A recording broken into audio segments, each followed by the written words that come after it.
Hello, everybody. Welcome to Dangerous Ideas. I'm Lee Camp, one of the most suppressed and censored investigative comedians in the world. Thank you for joining me and making this show possible. We're going to keep, suppress me if you must, but I'm going to keep doing this show. Thank you for being here. We are going to cover Venezuela, what Venezuelans think about the possible upcoming invasion, and also why a U.S. strike, continued U.S. strikes on Venezuela are not unlikely, but a full-on invasion is rather highly unlikely. We'll talk about that. Also, why the FBI sucks. I don't know if you need more reasons, but I'll bring them to you. That, some updates on Israel, how Israel wants to proceed with their ethnic cleansing of Gaza. That is becoming more obvious. But anyway, let's get going here. I want to start with a bit of a speech by Maduro and then some Venezuelans speaking on the U.S. threats, but it's obviously more than threats because the U.S. is blowing up fishermen off the coast of Venezuela. I mean, there's been no evidence that any of these people are actually drug runners. Even if they were drug runners, you are not allowed to just blow up every person with drugs around the world. So it's you're a war criminal no matter what. And of course, there's this ongoing mainstream media coverage, a lot of to do about the fact that the U.S. didn't just blow up one of the ships. They then circled back after 45 minutes of two people surviving and clinging to life on the wreckage of their ship. The U.S. circled back and bombed those two survivors and murdered them. And for some odd reason, the Democrats seem far more upset that they bombed the two survivors than just that they're killing scores of people. They seem equally horrific to me for some reason. I don't quite know why. They shouldn't be equally horrific. But anyway, let's start with this bit from Maduro. And what I love about this is they both translated his words from Spanish to English, but then they also added, a lot of time when you hear dubbed over in English or something, they'll dub it over, but in, the speaker will be speaking like this. And then the person dubbing it over will be talking like this. And that kind of ruins the speech. Like you can't, and this guy seems really jazzed about dubbing over this speech. So anyway, let's watch a little of this. Oh, hold on. We must be capable of defending every single precious inch of this blessed land from any imperialist threat or hostile aggression, no matter its origin and regardless of the moment it may arise. Well, here we are providing our full support and backing for the decisions. Wise decisions of our constitutional president, Nicolas Maduro, telling the North American Yankee imperialism that we are a people of peace, that we are not afraid, but that if necessary, we will know how to respond to the American imperialism, that we are destined to be free, that we continue with our project, which is Bolivar's revolution, the Bolivarian revolution of Bolivar, of Zamora, of Chavez, of Negro Primero, and now of our constitutional president, Nicolas Maduro. Here we stand, the valiant women. And by the way, for those of you listening to the podcast, I think this is just an average Venezuelan that was at this pro-Venezuela protest or march. I don't think she holds any position of power, so it's kind of meant to show you what the average Venezuelan at one of these marches is thinking. Declaring that our decisions and our actions will determine what it truly means for Venezuela and the world, the only lasting and genuine solution for our territory. We are destined to be free and we are not willing to surrender our land. It's more than just the heart of our community. It is our sacred soul. Because we who live here are truly a blessed land. Quite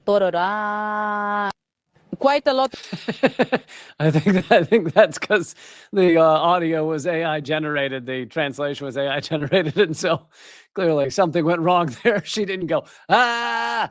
But anyway, I think these people are speaking quite clearly about being willing to fight for their country, and that the imperialists cannot just come and steal all their resources. Not just the imperialists, but the opposition leader. Corina Machado, who I played the other day, begging for outside countries to come in and steal trillions of dollars of her resources. She actually put a number on it. She was like, come and get the $7 trillion of resources we'd like to give you for destroying our country. But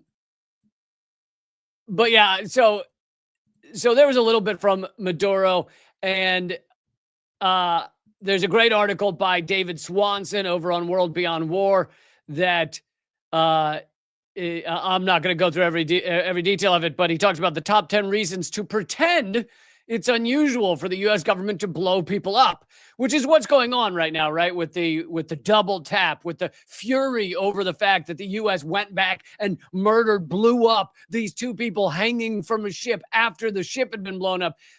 People are furious about that.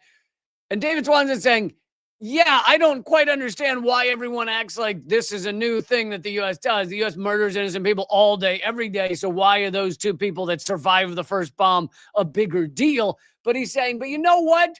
Go ahead and pretend it's a big deal, because if it gets people active and furious and angry at this bloodthirsty war state, then okay, fine. Pretend it's a big deal. Pretend we aren't bombing wedding parties around the world. Pretend we're not part of the genocide in Gaza and that this is a new thing for us. Whatever you got to do to wake people up. But let me bring you from Al Jazeera. This is, and they're quoting, U.S. Various U.S. military personnel, higher ups, and things like that, or analysts. But they're saying the odds of an actual invasion into Venezuela are very low. And here's some of the reasons. They say what nearly all experts have ruled out is a ground invasion.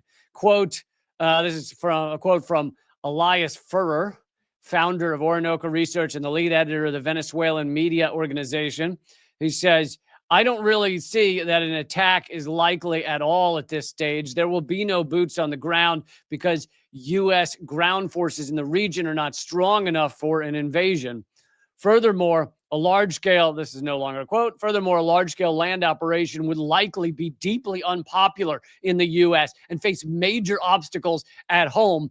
And latest polling shows that I believe it was like 17%, only 17% of the U.S. supports U.S. invasion and attack on Venezuela, which is pretty crazy low for the amount of propaganda we're getting. I mean, this is already months, it's really decades, right, of anti-Venezuelan propaganda. It's been months of this, we have to stop the drug runners propaganda. None of it's been working for the Trump administration or for our bloodthirsty media apparatus. And only 17%, and that includes far right-wingers, right? Only 17% want an attack of invasion of Venezuela. Here's a quote from a political scientist at Leiden University in the Netherlands. Says, any move toward overt ground operations would encounter significant legal barriers, congressional pushback in the shadow of Iraq and Afghanistan, all of which make a full occupation extremely unlikely. And the U.S. President, Donald Trump, not sure if you heard of that young whippersnapper who seems to be falling asleep in all of his meetings nowadays, but he actually does seem to care what people think because he wants to be hugely popular. He really apparently wants a Nobel Peace Prize. A lot of presidents, they're like, as long as I, do what the empire needs, I don't give a shit if I get prizes and things. He's different in that way. He is a fascist piece of shit. Don't get me wrong. In fact, ICE agents are in your town right now doing fascism. So this is not to say, isn't Donald Trump awesome? But he does seem to want to be popular. And if you were to have a full-on U.S. military invasion of Venezuela, it would not be popular. It would be catastrophic. But here's some more. While some policymakers in Washington hope a military strike would trigger a political transition in government, analysts warn it is far more likely to plunge Venezuela into instability. Furrer described the idea of an attack as opening Pandora's box. Quote, armed actors are empowered in a conflict, so either the military itself or paramilitary actors, whether they're politically motivated or just organized crime, could try to take over certain parts of the country. That is not the only result, but you open up a lot of those possibilities. And of course, that doesn't facilitate what the U.S. wants. The U.S. largely wants a stable extraction of the resources of Venezuela. If you were to have just a failed state type situation, it's not very useful for that stable extraction and stealing of resources. And unlike some of the other powerful countries like China or Russia, Venezuela is not, they're not projecting power. They're projecting a stable socialist country, which the U.S. hates that aspect of it. But Russia and China project power in a way that Venezuela does not. So the idea of needing to turn Venezuela into a failed state doesn't, again, help the corporatists who want to extract the resources. Here's another quote. One of the most likely losers out of such a situation is the Venezuelan opposition, only because they don't have an armed wing or strong connections with the armed and security forces. In fact, you'll recall that when opposition leader Juan Guaido, who the U.S. had declared president, even though he never got a single vote for president, when he tried to get the Venezuelan military to stand up and follow him in a coup, they didn't do it. Essentially, no one did it. So there is very little connection between the opposition and the military in Venezuela. Back to the article. Indeed, some analysts argue that even a limited U.S. strike would likely strengthen the Maduro government in the short term. Quote, external aggression tends to generate a rally around the flag effect and gives incumbents a powerful pretext to criminalize dissent as treason. The opposition, which is already fragmented and socially uneven, would likely be further divided between those who welcome U.S. pressure and those who fear being permanently discredited as foreign proxies. Yeah, there are actually some people in the Venezuelan opposition who do not want to be seen as allied with a U.S. invasion because they think they might end up at the gallows at some point. But one more quote. Comparative experiences in Iraq, Libya, and other cases of externally driven regime change suggest that coercive intervention rarely produces stable democracy. Of course, I will say that, in that quote, that's believing that the U.S. is aiming towards stable democracy in Venezuela, which is not. The U.S. doesn't give a shit about democracy or freedom or anything else. They just want enough stability to, again, steal the resources. And I've always said there's two things that the U.S. has, the reason the U.S. has been going at Venezuela more than almost any other country, with the exception of Russia, Iran, and China.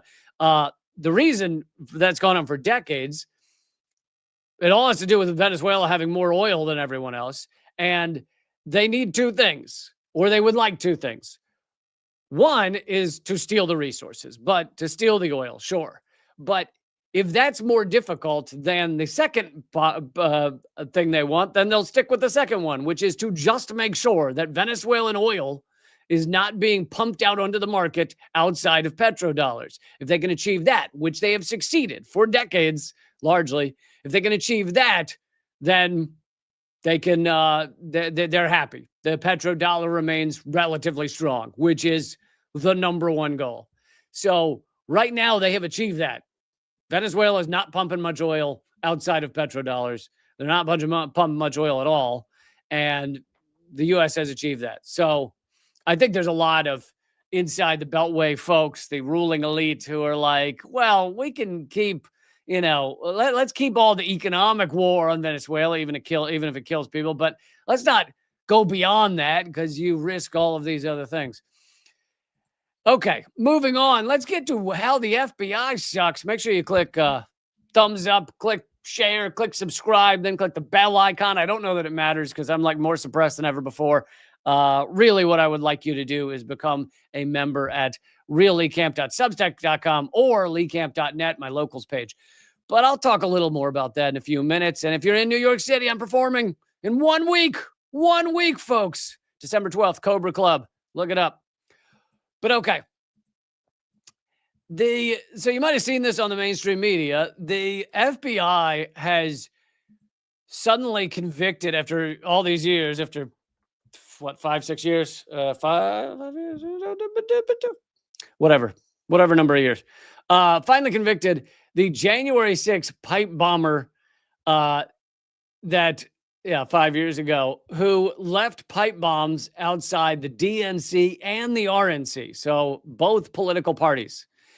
And here's Ken Klippenstein will convey what is hilarious about this and so pathetic of the FBI. The FBI has taken a victory lap for its arrest this morning of a suspect on the January 6th pipe bombings. Here's the kicker. There was evidently no breakthrough in the investigation. In fact, the FBI reportedly had the evidence in its possession all along. They just didn't notice. The FBI's case against the suspect is not based on a new breakthrough, according to two sources, but instead on a review the FBI conducted in recent weeks of evidence that had already been gathered and which the department had in its possession. They just hadn't looked at it. And that quote, by the way, is from formerly MSNBC, and I realized I had not taken the time to make fun of this yet. MSNBC, now because it's been spun off from NBC or from Comcast or whatever, is now not connected to NBC. So it's now changed its name to MS Now. Okay. Two reasons this is hilarious and fucking stupid. One, tell me anyone who doesn't immediately think multiple sclerosis now. Like, that is what it sounds like. It sounds like you have MS now. It sounds like a doctor being like, we have terrible news. You have MS now. That is like, you might as well just name it some other disease now. So they have made their name MS Now, multiple sclerosis now. They thought about naming it autoimmune attack now, but apparently that barely lost out in the number of votes. Autoimmune attack now didn't win. Thank you, Jolly Lollipop for supporting the show with a super chat. Really appreciate it.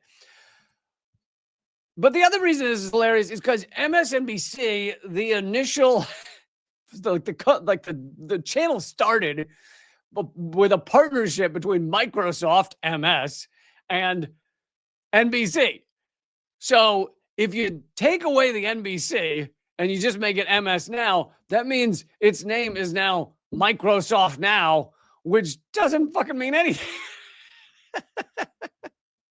So, like, who tunes into Microsoft Now to learn what's happening in the world? It is just the dumbest name. Like, if you're losing the name MSNBC, just come up with something else.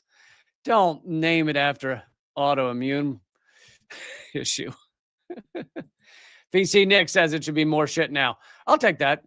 You know what is weird about if you were to name it More Shit Now? It'd be an upgrade for MSNBC. I really think so. They'd be like, all right, well, at least people are getting some shit. Like, More Shit Now. It's a little bit better for them. But okay, to continue from Ken Klippenstein, the voluminous trove of material was largely collected in 2021 and 2022. In other words, the FBI had all the evidence it needed from the start, but never bothered to go through it until now.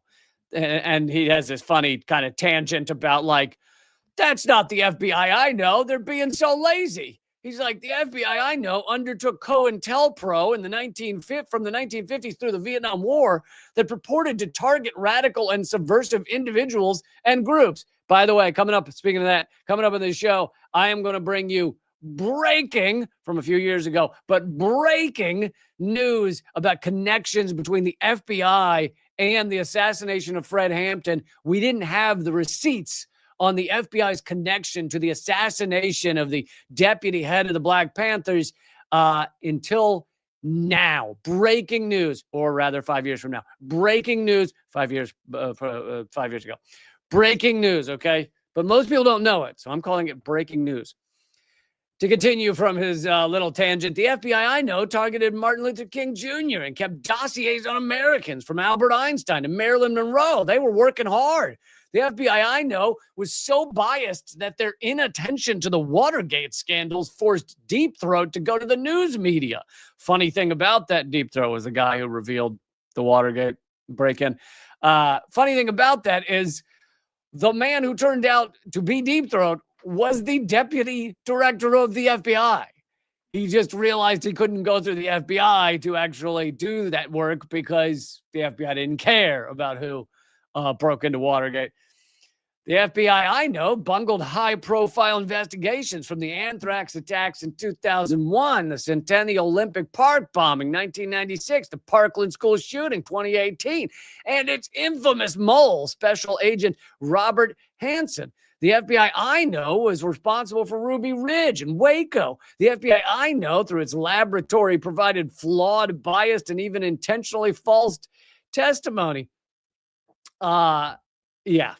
That's the FBI we all know and love. Come on now. And anyway, it's just hilarious that they had this information for years. They just never went through it.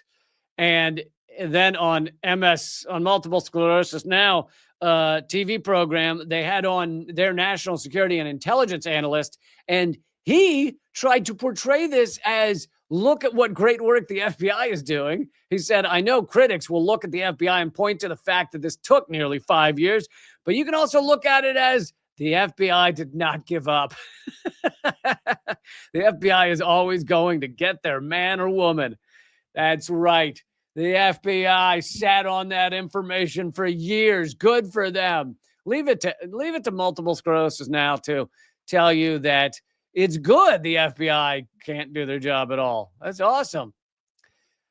All right. So, and then one last little tidbit here. So apparently the reason this happened, the reason they're doing this arrest now, they finally decided to go through the investigation, figure out who actually left the pipe bombs, etc., is because the Trump administration pressured them, or likely, because the Trump administration pressured them to do that and say, we need to catch this person, because they were certain that the person was going to be Antifa. And they wanted to have a quote-unquote terrorist with pipe bombs who was Antifa. Like, they wanted that because there's no other example, I don't think, of Antifa doing something like leaving pipe bombs. So they wanted that example. So they pressured the FBI to find out who it was. But here's the kicker. So we don't know that much about the guy they've arrested, named Brian Cole, 30 years old, in Virginia. But here's the kicker of all that. Mr. Cole told investigators he was sympathetic to President Trump's claim that the election was stolen from him, according to a person familiar with the matter. So even though this guy left pipe bombs outside RNC and DNC, he apparently was a Trumper, according to at least that quote from New York Times. Kind of backfired on Trump, pressuring the FBI to find this guy. Although maybe he'll just pardon him. Maybe he'll be like, you know what? If he's a fan of mine, he can leave pipe bombs wherever he wants. That's what I think my fans should do. Okay, let's move on to Israel for a few minutes. Going to get to the Fred Hampton and Gavin Newsom stuff in a bit.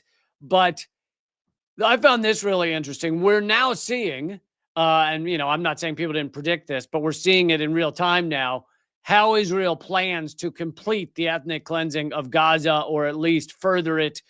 We know, and I've reported significantly on it, that Israel has already ethnically cleansed 58% of Gaza, 58% no longer, that's outside the yellow line or whatever, no longer has essentially any surviving Gazans in it. It is now taken over by Israel, the IDF, the U.S., Trump, and the UN resolutions say that now the U.S., Israel, and a few other countries will, quote unquote, rebuild it. Basically, it's been ethnically cleansed. We can now turn it into our own land, our own property. But what about that other 42%? Well, here seems to be the answer. Israel has announced on Wednesday that the Rafah border crossing, which is before the genocide, this version of the genocide started in 2023, there was only one border crossing from Gaza that went to a country that was not Israel, that Israel did not have control of, right? And that was Rafah, and it went into Egypt, meaning the only two people controlling that border crossing should be Egypt and Gazans. However, the moment the genocide started, Israel decided to cut that off because they didn't want useful things for Gazans coming in through that border. They didn't want food coming in, weapons, anything else, medicine. So Israel took over that area that connected Gaza to Egypt. Now the yellow line completely cuts it off. So Gaza does not have any contact with any entity outside of Israel. That is that land area only touches water and areas Israel has stolen. That is it. So they're now saying that Israel would allow that Gaza border crossing to go into Egypt. However, here's the kicker. It would be an exit only, meaning you can ethnically purge yourselves now. You can ethnically cleanse yourselves out to Egypt. Let me read from Dropsite News. Israel announced on Wednesday that the Rafah border crossing with Egypt will open in the coming days, but exclusively for the exit of residents from the Gaza Strip to Egypt. In a statement on X, Israel's coordination of government activities in the territories posted that the residents' exit through the Rafah crossing will be facilitated through coordination with Egypt, following security approval by Israel and under the supervision of the European Union mission, similar to the mechanism that operated in January 2025. However, Egypt rejected the announcement. Apparently, the announcement was made without consulting Egypt, which might be important. If you're ethnically cleansing people to Egypt, you might need them to agree. The official state information service quoted an official saying that should an agreement be reached to open the crossing, movement would take place in both directions, into and out of the Gaza Strip, in accordance with what's stated in the plan put forward by President Trump. So this is yet again clearly another way that Israel plans to ignore the actual ceasefire agreement, right? They've been murdering people, and I have the updated number. Since October 11th, the first day of this ceasefire, Israel has killed at least 360 Palestinians in Gaza, wounded 922, while 617 bodies have been recovered from under the rubble, according to the Ministry of Health.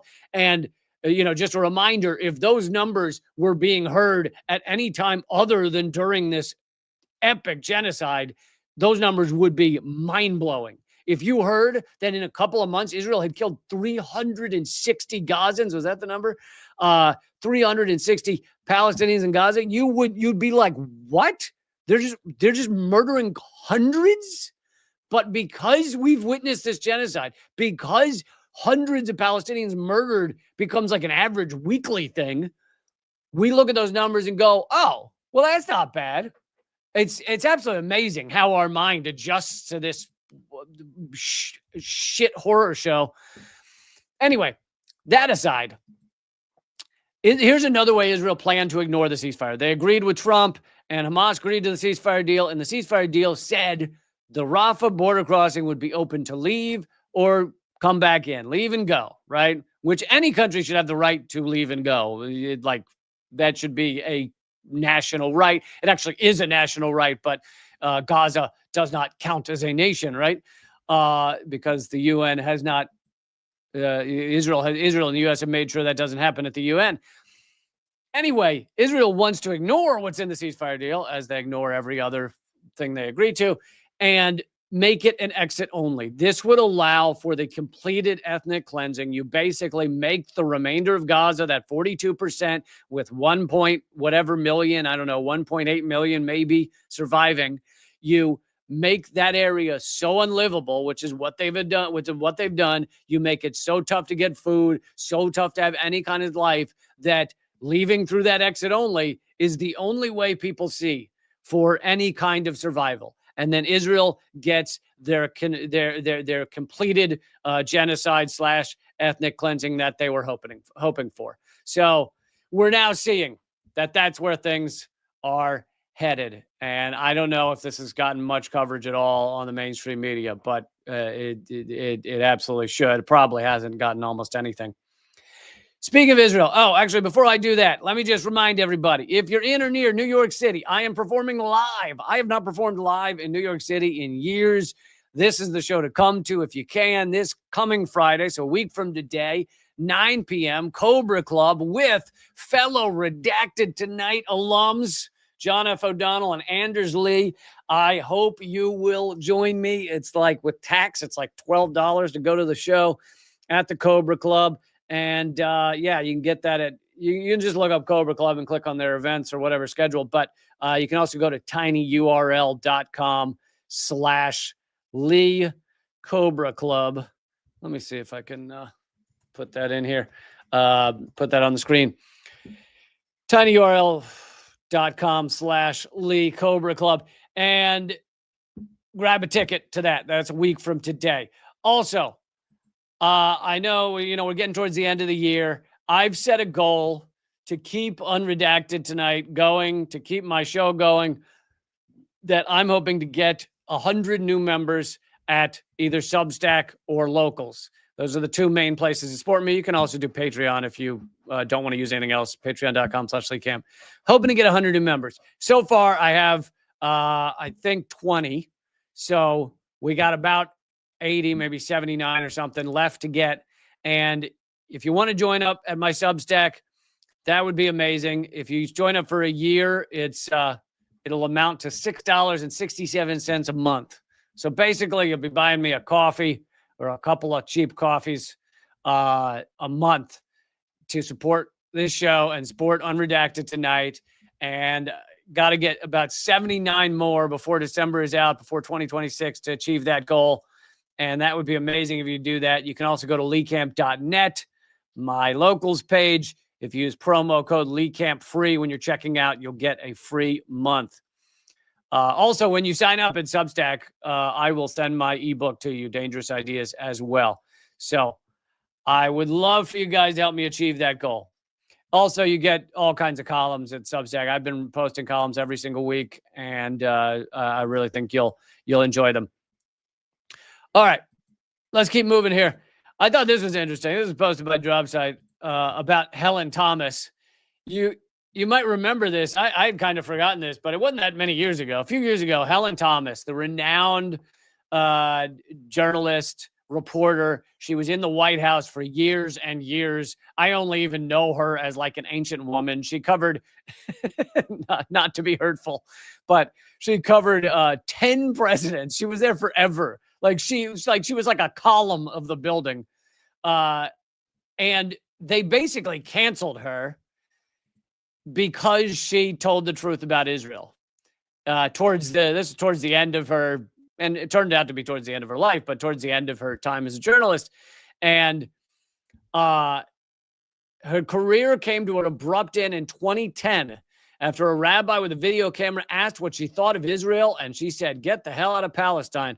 Oh, I think they show the clip, so I don't need to read it to you. But here's Joy Behar kind of yelling at her for, how dare you say that kind of thing. But Called freedom. It's called freedom of speech, and I use it every day. And you pay the price. You pay the price. Okay, and you did pay the price. Okay, so like those Israel remarks that you made, and I want people to see what it is we're talking about. So let's watch. Any comments on Israel? We're asking everybody today. Any comments Tell them on to Israel? get the hell out of Palestine. Ooh. Any better comments? Remember, these people are occupied, and it's their land. Not German, it's not Poland. So where should they go? What should they do? They go home. Where's the home? Poland. So the Jews, Germany. You think Jews go back to Poland and Germany? And America and everywhere else. So when you look at that, when I watched that and when I saw it in the first place, I thought to myself that is an insensitive remark, that Poland and Germany are the exact places that the Jews were put into concentration.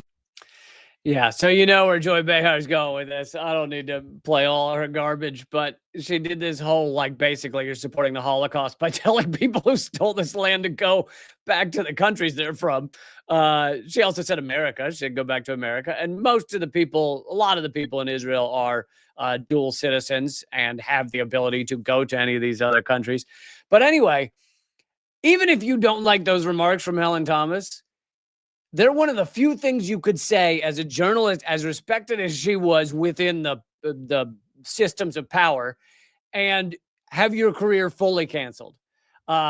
She absolutely lost essentially everything she had. Let's see, I think they listed. The White House Correspondents Association condemned her. Her speaking agency dropped her. Hearst forced her into retirement within days. Major outlets that once relied on her reporting blackballed her. They absolutely just canceled her almost entirely after decades of being a reporter within the White House. Those few sentences just ended it. And within, the drop site wanted to remind everybody of that. And Sam Husseini, Friend of the show and my friend Sam Husseini, who is you might recall, he was the reporter who got dragged out of the Anthony Blinken press conference because he asked Anthony Blinken to address the Hannibal Directive, right? Israel's policy of just murdering everyone. And he was dragged out. They gave him a concussion on the way out. Sam Husseini apparently was the one who talked to Helen Thomas before the 2009 press conference, right as it was Obama's first press conference, one of his first press conferences, first time he ever called on Helen Thomas. And because she talked to our friend Sam Husseini about Israel having nuclear weapons, which everyone knew Israel had nuclear weapons, but the U.S. government was still not admitting it, Helen Thomas asked this question. Let's see. Here's a young, strapping Obama, 2009. All right, Helen, this is my inaugural moment here. I'm really excited. Do you know of any country in the Middle East that has nuclear weapons? With respect to nuclear weapons, I don't want to speculate. What I know is this. Okay, I'll keep playing in a second. All he does, he just goes into mushy mouth nothingness. But think about that sentence. Is there anyone in the Middle East that has nuclear weapons? He knows, and everyone there really knew the answer. The answer is yes. There is one country in the Middle East that has nuclear weapons. That is Israel. And he then responds, I don't want to speculate. Think about that sentence. Why would the U.S. president not know which countries have nuclear weapons? And if there was any country other than Israel where it was supposed to be like a secretive nuclear program, the U.S. and other countries would be like, the UN would be flipping out. Like if Lebanon was secretly making nuclear weapons, then Obama would be like, fucking Lebanon secretly making nuclear. Like if Libya were secretly like, and of course they've done that, right? With other weapons of mass destruction. They're flipping out saying Iran's creating them, which they're not, flipping out over Iraq for having WMD that we sold them and they got rid of. Anyway, so he says, I don't want to speculate. I'll play another minute of his bullshit. But that if we see a nuclear arms race in a region as volatile as the Middle East, everybody will be in danger. And one of my goals is to prevent nuclear proliferation generally. I think that it's important for... So blah, blah, blah, blah, right? Dodging the question of which country has nuclear weapons. So that's Helen Thomas. And thank you for those people who posted a reminder that she was fully canceled for 2 sentences saying Israeli land is occupied because it's Palestinian land. All right. I got to save time for the breaking news about the FBI connection to the assassination of Fred Hampton. But before we get to that, let's play this 1 minute answer has been making the rounds of Gavin Newsom. He was asked about the billionaire tax. There's an effort in California and in some other places around this country to have a heavy billionaire tax. Because guess what? Billionaires should not exist. They are all sociopaths. And in the rare, super rare, crazy, rare moment where there is one that is not a sociopath, someone like Ben Cohen from Ben and Jerry's or something, where they made a product that happened to become the hottest thing in the world and they became crazy rich. They either drop out of the limelight and go away because they're not a sociopath. They don't need to just keep crushing people and stealing market share and shit. And Ben Cohen has devoted himself a lot to activism and to trying to decrease the U.S. war machine. He funds a lot of important voices. So, and he would probably agree with the billionaire tax, I would guess. He probably would say, yeah, billionaires shouldn't exist. And if you're a billionaire, you should give half your money. You should owe half your money. Maybe not to the U.S. government because we're a war machine, but to something else. But anyway, so, and that's the exception that proves the rule. So billionaires are sociopaths. And absolutely, they shouldn't exist. Shouldn't exist at all. So yes, there should be a crazy tax. It's not going to solve capitalism. You'd still have a shit show, but there should be a crazy tax on billionaires. And Here is Gavin Newsom's response. He does not agree with the billionaire tax because he loves billionaires. So there is a wealth tax proposal in California that I think you are adamantly against. Yes, I am. And we have a mayor that's coming here in New York who would like to have a wealth tax if he could. You couldn't be more diametrically opposed. Yeah, well, I want to be a Big Ten party. It's about addition, not subtraction. But this idea of a unifying theory of the case. I mean, I think we all want to be protected. We all want to be respected. We all want to be connected to something bigger than ourselves. We have. Is he not the master of saying nothing when he doesn't want to address something? Like, he doesn't want to be caught actually defending the idea that there shouldn't be a billionaire count. Like, he'd prefer to not have to go, billionaires are awesome, fucking love them, dude. The way they crush our democracy that doesn't exist anymore, the way they get whatever they want, the way they add more to climate crisis than fucking anyone on the planet. Yeah, I just love them. He doesn't want to be caught saying that. So instead, he says nothing. He's like, we all want to be connected. We all want to be loved. We all want connection. And like, you could say that for any answer you don't want to, like, why did you beat that dog? Look, I think we all want connection, right? We all want to be something with other people. We all want community. But you didn't talk about why you beat the dog. Did you not hear me say we all want connection? It means nothing. He's saying nothing.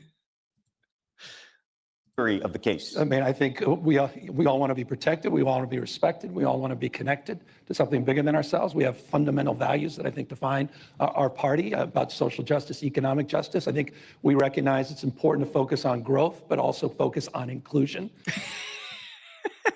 Is he talking about inclusion of billionaires? You know what a tiny number of billionaires are in this country? Like, it is like 0.00001%. You don't need to include the few hundred people that are billionaires that are in the Democratic Party. You got to include them. Yeah, you got to include. It's like, there's plenty of things you don't include. Why is that the thing? Oh, no, we got to have the billionaire. Because guess what? I know why. Because they're funding him. He wants them funding all of his campaigns. He's going to run for president. He wants them funding that. Of course he loves billionaires.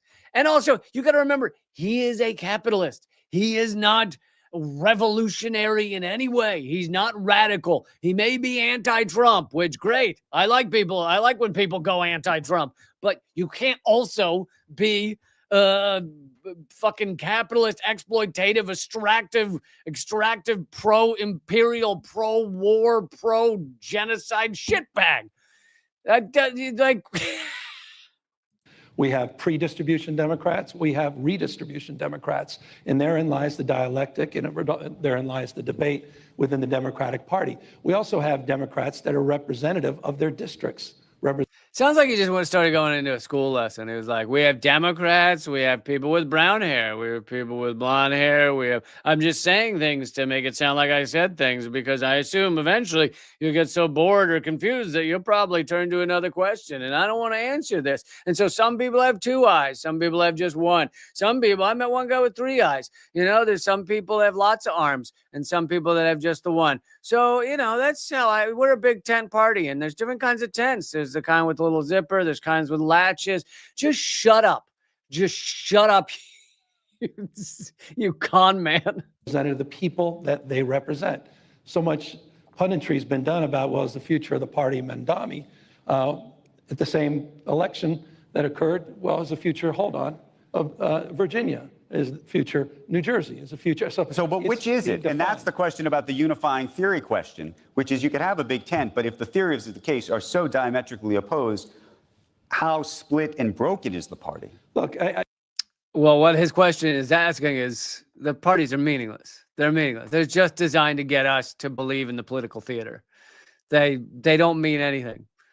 Like, on certain issues, I agree more with Congressman Massey than fucking Democrats.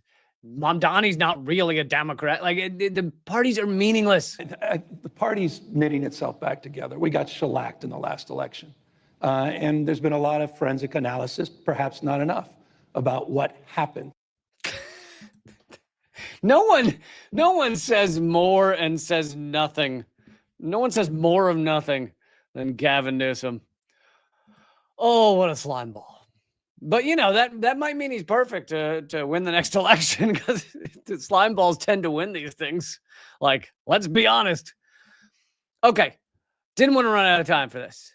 It is the anniversary, 56 years ago.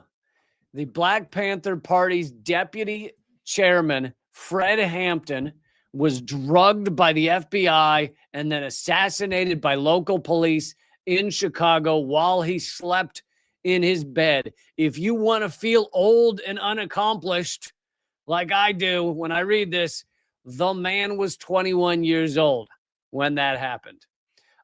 Here first is a couple, they knitted together a couple of sound bites from Fred Hampton.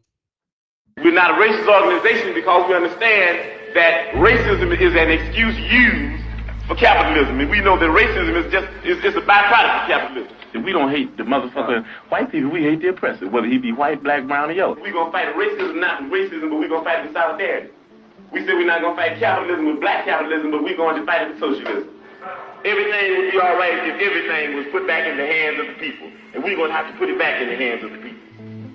And these people in this class have divided themselves. They say, I'm black and I hate white people. I'm white and I hate black people. I'm Latin American and I hate hillbillies. I'm hillbilly and I hate Indians. So we fight amongst each other. Nothing's more important than stopping fascism, because fascism will stop us all.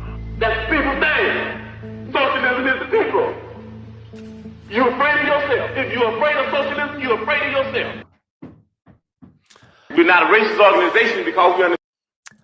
Well, truly meaningful words from Fred Hampton, and why he was so dangerous is because he united people and he spoke to a lot of people, and he really spoke basically anti-racist ideals, and he got blacks and whites to work together, and that's why he was so dangerous and why he needed to be murdered by the U.S. government. And it wasn't until recently that the actual documents were seen.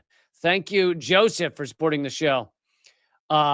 It wasn't until recently that the actual documents were seen that showed a connection between the murder of Fred Hampton and J. Edgar Hoover himself, the FBI, because the actual bullets were fired by the local police. And so that allowed a cover-up where they could say, oh, it was just the Chicago police that did this, that murdered Fred Hampton. So I want to read you some of this. It was written by Flint Taylor and Jeff Haas, who were part of the actual trial to get the FBI to be held accountable, the actual court cases to get them to be held accountable for the murder of Fred Hampton. And so it's kind of written in the first person. Let me read you some quotes from this Truth Out article. Thanks to the liberation of FBI documents from the media, Pennsylvania FBI offices, the revelations of the Senate Select Committee on Intelligence Activities, and our own hotly contested pretrial battles to uncover the truth about the raid that killed Hampton, we had been able to document the local FBI's central role in setting up the raid and the highly illegal COINTELPRO program. This program had previously targeted Black liberation leaders like Malcolm X, MLK, Stokely Carmichael, H. Rap Brown, Elijah Muhammad, and the organizations that they led.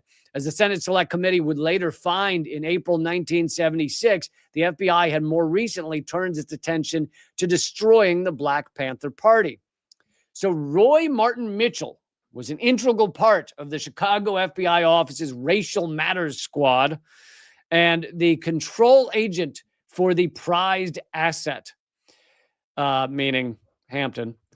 The informant provocateur, William O'Neill, who was the captain of security of the Chicago chapter of the Black Panther Party. So these are the two basically rats that were informants and worked with the government to make this assassination happen, Mitchell and O'Neill. As such, O'Neill had ready access to the chairman, Fred Hampton, who had garnered particular attention from Mitchell, his Racial Matters Squad, and the COINTELPRO. Documentation of the FBI's secret role in setting up the raid. Again, it was local police, but it was set up by the FBI, including a detailed floor plan designating the bed on which Hampton would later be slain. And keep in mind, he was drugged. They made sure he'd be asleep at that time. Mitchell and O'Neill had drawn up the floor plan. Chicago police raiders and the state's attorney general supervisors, including Cook County, who utilized this valuable information to execute the murderous pre-dawn raid in 1969. We also had obtained two other damning FBI documents. The document that claimed the impending raid at COINTELPRO project and a post-raid document that set forth the outlines of the conspiracy to cover up the FBI's involvement. The raid and its cover-up had to have been approved and ratified at the highest levels of the FBI. This is the part that we have not really had the receipts for, had the paperwork for until recently, showing that there was a connection to the top level of the FBI. Mitchell, nonetheless, made a crucial mistake. He revealed, while in court on the stand, he was trying to do his job, to inaccurately, to lie on the stand so that it benefited the FBI. But he accidentally revealed that the FBI and the government lawyers had suppressed 200 volumes of FBI files pertaining to Hampton, Clark, and O'Neill, files that the judge had previously unwittingly ordered produced. So he accidentally revealed the existence of these files, which meant they are now allowed to have access to these files during the trial. The government rushed Mitchell off the stand, but it was too late. The files contained a great deal of information relevant to the FBI conspiracy. After the jury heard 18 months of damning evidence, the judge still managed to absolve Mitchell, O'Neill, the Chicago bosses, the state attorney general, the 14 raiding cops. The judge let them all off. So, but despite that, there was an appeals trial where they successfully got these 200 volumes of documents and were able to go through them and were able to find a lot of very important information. The first conspiracy, which was grounded in the COINTELPRO program and featured Mitchell and O'Neill's central roles, encompassed the planning of the raid and the raid itself. It was designed to subvert and eliminate the Black Panther Party and its members, thereby suppressing a vital, radical Black political organization. The second conspiracy was in the post-raid to cover up what had happened, and it included legal harassment of the plaintiffs. The court further stated, quote, it intended to frustrate any redress the plaintiffs might seek, and more importantly, to conceal the true character of the pre-raid and the raid activities of the defendants involved in the first conspiracy. In 1983, after 13 years, this is the amount of time it takes to get any kind of justice in America. After 13 years of litigation, it seemed as if the historical record was complete, finally. Was complete and the true narrative had come forward. Chicago police officers under the command of Cook County State's attorney and at the behest of the FBI and its COINTELPRO program targeted Black Panther Party leader Fred Hampton, assassinated him while he lay asleep as part of a murderous pre-dawn raid during which the police fired more than 90 shots into Fred Hampton, and they also killed Panther Mark Clark. They also wounded several others. One of them was Hampton's partner, who I believe was pregnant at the time. So stood the record in 2020, 51 years after the raid. However, they finally got a response to the 2015 Freedom of Information Act. That also provided the first direct documentation that Sullivan, Moore, and even Hoover, J. Edgar Hoover, were aware of Mitchell and O'Neill's Black Panther activities, that they ratified, celebrated, and rewarded O'Neill and Mitchell's integral roles in the assassination. They literally sent reward money to the people who helped murder this innocent man in his bed. Hoover commended Mitchell's, this is some of the documents, Hoover commended Mitchell's very capable manner in which he performed in a matter of intense interest to the Bureau in the racial field and for his effective, skillful guidance of confidential source who furnished valuable information. In November 1969, Chicago Special Agent Marlon Johnson, who was a defendant in the suit, sent a memo to Hoover's desk cataloging O'Neill's important activities and recommending O'Neill for an incentive bonus, like monetary incentive bonus. O'Neill's activities are deleted from the document. Also, December 1969, only hours after the raid, the FBI's Administrative Division concurred with Sullivan, Moore, and Johnson that the performance of Mitchell in developing and guiding information merits incentive reward in the amount of $200. They literally sent $200 to him for helping them assassinate Fred Hampton. And then December 10th, 1969, a memo sent from the personal desk of J. Edgar Hoover read, I am certainly pleased to commend you and to advise you that I have approved an incentive reward of $200 for your outstanding services. Through your aggressiveness and skill, blah, blah, blah. I want you to know my appreciation. And then there's a few more documents that show the intimate knowledge and connection of not just the local FBI, but the top level FBI in the murder of Fred Hampton. And we only got these documents and this information in 2020, 2021. That article was written in 2021. And how much do you think the mainstream media covered the fact that we now know that the FBI at the highest level murdered an innocent man, an innocent leader in his bed with 90 bullets, murdered another man, terribly wounded others. And they knew all along, and they were part of it. And they actually sent money to the people that helped them do it. Pretty fucking incredible. And that was 56 years ago today that Fred Hampton was murdered. I mean, when you add up all the murders of Americans that were done in that era, I mean, imagine how different this country would be, this world would be, if the following people were allowed to continue to create change and to be activists and to give speeches and to do a variety of other things that were influencing the world. You would have still had JFK, RFK, MLK, Malcolm X, Fred Hampton. I'm sure there's many I'm forgetting, but and some weren't actually murdered, but fled the country because they knew that things were headed that way. Things were headed towards their murder. Medgar Evers, but I was mainly listing the ones that you absolutely know were done by our government, were committed by our government. This is the American government killing Americans, in some cases JFK, RFK, in some cases members of the American government. It was a couple of decades of the most horrific cooing of progress in America, and it's just so disgusting. I'm kind of glad I wasn't alive during it, because I'm glad I don't have memories that I have to process of that time. Anyway, I'm going to wrap up here, but I also wanted to say brand new episode of Unredacted Tonight just came out. You can go watch it right now. And I think you'll like this one because it's literally just 26 minutes of debunking of the best, so-called best, pro-capitalism arguments. The arguments that everyone will give you as to why capitalism is awesome.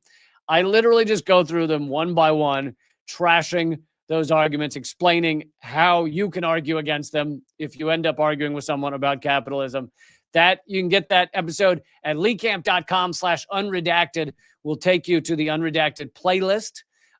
It should be there, but if you don't find it there, just look on YouTube, youtube.com/moment of clarity. Thank you guys so much. Just to remind you of the schedule going forward is that on Wednesdays when I do Government Secrets, my other show, which is also on my YouTube, I will not be doing another live stream. So that impacts only 2 live streams a month. Next week, I do not have Government Secrets, so I will have a Wednesday live stream next week. But anyway, I will see you Monday at 3 p.m. Eastern, and keep fighting. And I hope you'll join up. At least join up for free. If you're not going to join up for $6 a month, at least join up for free by going to realleecamp.substack.com. Thanks, and keep fighting.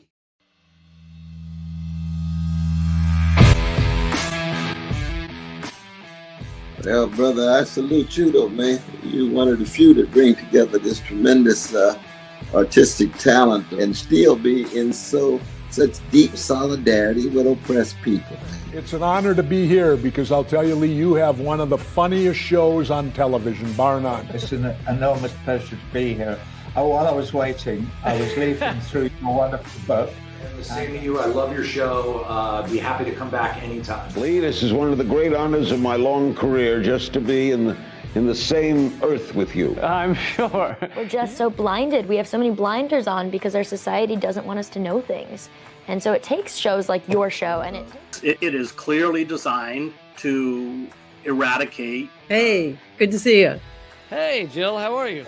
Julian, thanks for joining me. Honor to have you, brother. Consumerism is a theory that people should behave this way to help each other. It's not. Mr. George Galloway, thank you so much for joining me in these dark times. Always a pleasure, my friend. Thank you so much, Lee, for having me on. Keep fighting. Ha ha.